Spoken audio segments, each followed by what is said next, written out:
What's up, everybody? All right, I had a really awesome Skype lesson. I want to take this into showing you guys this. This is going to be practical. It's going to have a little bit of theory behind it. It's going to help your guitar solos get much better. There's going to be a couple of aspects on this, so you guys can rewatch this video, and then you can take these concepts and move on to some other chord changes, some other directions, and make it more and more advanced. You guys can kind of grow on it because it has a few benefits to it. This is what we were doing in the lesson, all right? Simple A minor, all right? 2 measures of A minor. We're just kind of messing around. 2 measures of D minor. Now, when you have that long of a break, you might want to split it up a little bit. What that means is don't always just play. We were working with our A minor pentatonic, right? Don't always just play over each one of those chords the same way. They're 2 different chords. It's 2 different sets of musicality that you can really harp on. So we were taking our pentatonic, and what we really did, we just focused on our bottom 3 strings for now. And this gets a little bit visual too, which is great. Is this note, if we take our bottom 2, 3 strings, this note, this note, this note, this note, and then not this one, but that one. All right, so 5th fret, 5th fret, 8th fret, 5th fret, 8th fret. That all fits in an A minor 7 chord. Okay, that really, those notes really bring it out. So we were working on that. Obviously, this A is our home bass note, so that feels the most comfortable. And then some of the other chord tones. And it wasn't necessarily about a call and response like we've done before. It was more just fitting over those chords, because when you start fitting over that A minor, playing over and feeding into that A minor rhythm, when that D minor comes around and you start feeding into that, it really splits the sound apart.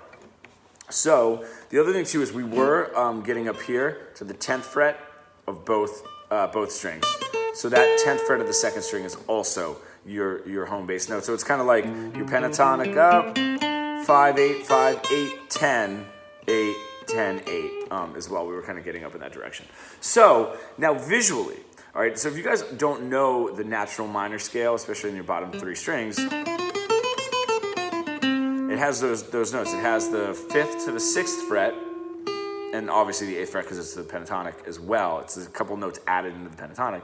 And then your 5, 7 is an added note to 8, right? So you got 5, 6, 8, 5, 7, 8, okay?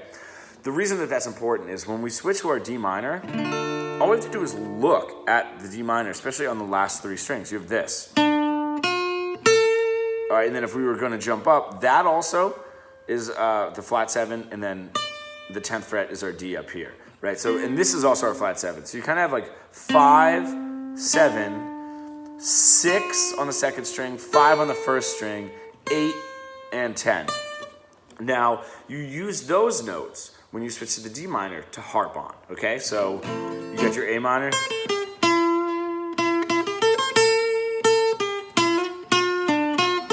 Even there with no backing track, you can hear that there's a difference when I'm hitting those notes. So I'm gonna play this example, and I want you guys to hear what I'm doing in both examples, and really, really watch, because I'm not playing a lot. The first example is going to be playing over the changes, and then the second, the first example, I'm sorry, there's 2 examples in each video. So the first example, I'm playing over the changes, and then, which you guys will get to see.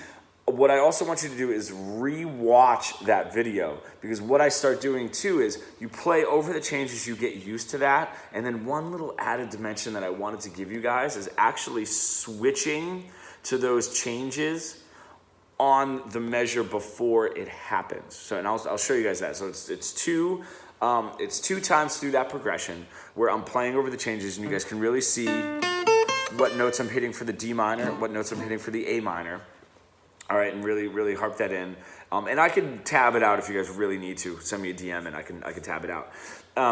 So you guys can get that. And then what I do for the next example, and I say it in there, is that I start moving into the D minor on beat 4 of the A minor before it happens. So it anticipates, it brings that D minor change in the lead, and then it comes in the rhythm, which is such a mature, awesome way to play that lead. So that's just the added dimension, another benefit that I wanted to give you guys, because that's something that you can work on and then take into your own solos. And this is like kind of a multi-dimensional lesson. So check that out. All right, I'll make this as easy as possible.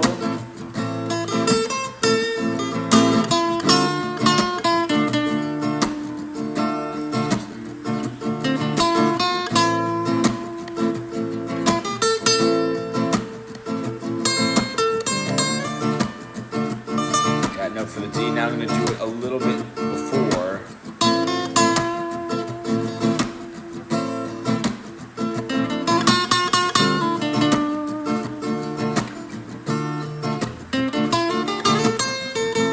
So even that A, that is the A. So before.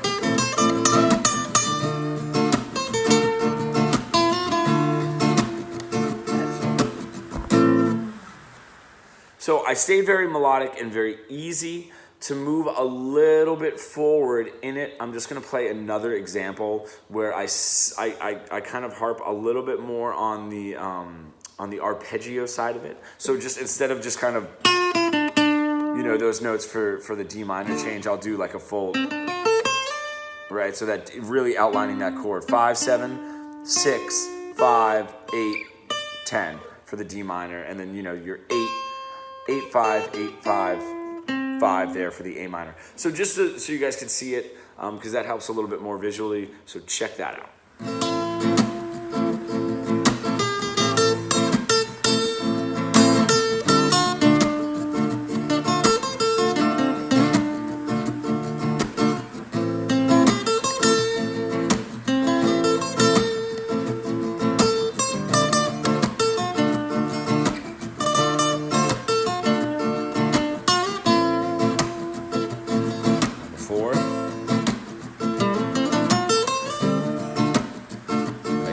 Then I'll do it for the A.